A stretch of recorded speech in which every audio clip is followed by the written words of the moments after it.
మన దేశంలో స్వతంత్రంగా జీవించే హక్కు ప్రతి ఒక్కరికి ఉంటుంది. ఇటీవల కొంతమంది తమ పరిస్థితులకు అనుగుణంగా లింగ మార్పిడి చేసుకుంటున్నటువంటి విషయం తెలిసిందే.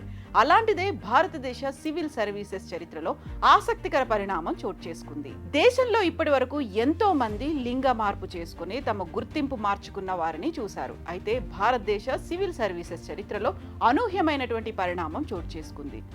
ఐఆర్ఎస్ ఇండియన్ రెవెన్యూ సర్వీసెస్ కి చెందిన సీనియర్ అధికారిని సంచలన నిర్ణయం తీసుకున్నారు. తనకు సంబంధించిన అధికారిక రికార్డులో పేరు, జెండర్ మార్చుకున్నారు.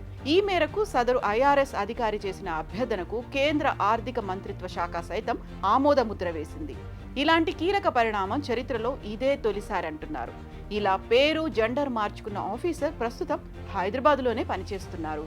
ఇండియన్ రెవెన్యూ సర్వీసెస్ లో పనిచేస్తున్న మహిళా అధికారి తన పేరు, జెండర్ మార్చుకున్నారు. ఒక ఐఆర్ఎస్ ఆఫీసర్ ఇలా పేరు మార్చుకోవడం, జెండర్ మార్చుకోవడం దేశ చరిత్రలో ఇదే తొలిసారి. ఇన్నాళ్లు స్త్రీగా ఉన్న ఇక నుంచి పురుషుడి హోదాలో కనిపించనున్నారు. హైదరాబాద్లోని customs, excise, service tax appellate tribunal chief commissioner ఆఫీసులో జాయింట్ కమిషనర్ గా పనిచేస్తున్న అనసూయ ఇప్పుడు ఎం అనుకతీర్ సూర్యగా మారిపోయారు. ఇన్నాళ్లు స్త్రీగా ఉన్న అనుకతీర్ను ఇక నుంచి పురుషుడిగా ప్రభుత్వం పరిగణించనుంది.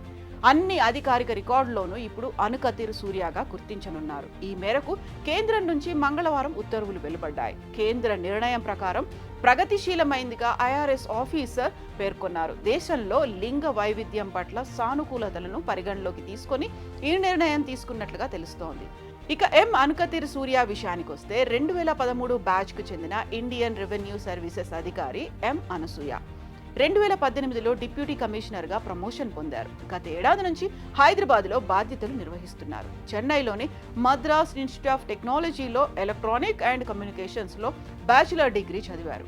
భోపాల్లోని నేషనల్ లా ఇన్స్టిట్యూట్ యూనివర్సిటీలో 2023లో cyber law and cyber forensic లో పీజీ డిప్లొమా చేశారు.